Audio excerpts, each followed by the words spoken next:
వేమిరెడ్డి ప్రశాంత్ రెడ్డి అనుచరుడు ఇప్పుడు ఆత్మహత్యా ప్రయత్నం సంచలనం సృష్టిస్తోంది.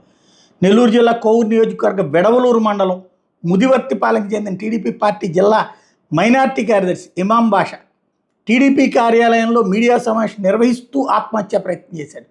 పార్టీలో కష్టపడి పనిచేస్తున్న తన ఆస్తులు అమ్ముకుని పార్టీ ఎదుగుదలకు కృషి చేశానంటూ తను ప్రెస్ మీట్లో చెప్తూ వచ్చారు. తన బిడ్డ జీవితంలో వచ్చే డబ్బులు కూడా తాను టీడీపీ కోసమే ఖర్చు పెట్టి బాకీలు తీర్చేందుకు ఈఎంఐలు కూడా కడుతున్నానని, వైసీపీ అధికారంలో ఉన్నప్పుడు కోవూరు నియోజకవర్గ వ్యాప్తంగా పట్టుమని 100 మంది కూడా టీడీపీ పార్టీ తరపున వైసీపీకి ఎదురుగా నిలబడలేదు. అలాంటి కష్టకాలంలో కూడా టీడీపీ కోసం ఎంతో కష్టపడి పనిచేసాం. చివరికి వేమిరెడ్డి ప్రశాంత్ రెడ్డిని గెలిపించేందుకు కృషి చేశాము. తీరా చూస్తే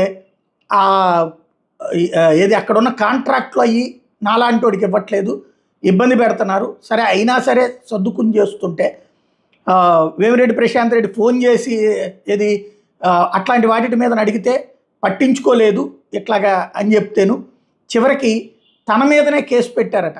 ఇది వేమిరెడ్డి ప్రశాంత్ రెడ్డి గెలిచేందుకు తన వంతు కృషి చేస్తే అధికారంలోకి వచ్చిన తర్వాత కష్టపడి పనిచేసిన టీడీపీ కార్యకర్తలు విలువ లేకుండా పోయింది. కొత్తగా పార్టీలో వచ్చిన వాళ్ళకి ప్రాధాన్యత ఇస్తూ ఎన్నో సంవత్సరాలు కష్టపడ్డ తనకు మాత్రం గుర్తింపు లేదంటూ ఆవేదన వ్యక్తం చేశాడు. ఎవరెవరికో కాంట్రాక్ట్ పనులు ఇస్తున్నారు, వివాదరహితం అవినీతి రహితంగా ఉండాలని వేమిరెడ్డి ప్రశాంత్ రెడ్డిని చెప్పిన పిలుపు మేరకు కట్టుబడి ఉన్నాను నేను. కానీ నా ప్రాంతంలో అక్రమంగా విచ్చలవిడి ఇసుక అక్రమ రవాణా చేస్తుంటే నేనే అడ్డుకున్నాను. అడ్డుకున్నందుకు కానీ నా మీదే కేసులు పెట్టారు. ఈ విషయాలు తెలుసుకుని తెలిపేందుకు వేమిరెడ్డి ప్రశాంత్ రెడ్డి ఫోన్ చేస్తే సరిగ్గా స్పందించడం లేదు. టీడీపీ కష్టపడి పనిచేసినందుకు గాను అవమానపరుస్తున్నారు నన్ను.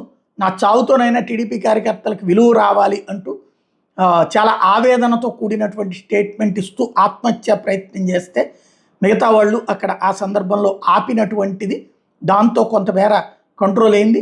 బట్ అతని విషయం అయితే మాత్రం పెద్ద ఎత్తున సంచలనం సృష్టించింది. అకస్మాత్తుగా జరిగిన ఈ ఉదంతంతో ఒక్కసారిగా ఉలిక్కి పడ్డట్టు అయింది వేమిరెడ్డికి సంబంధించినటువంటి.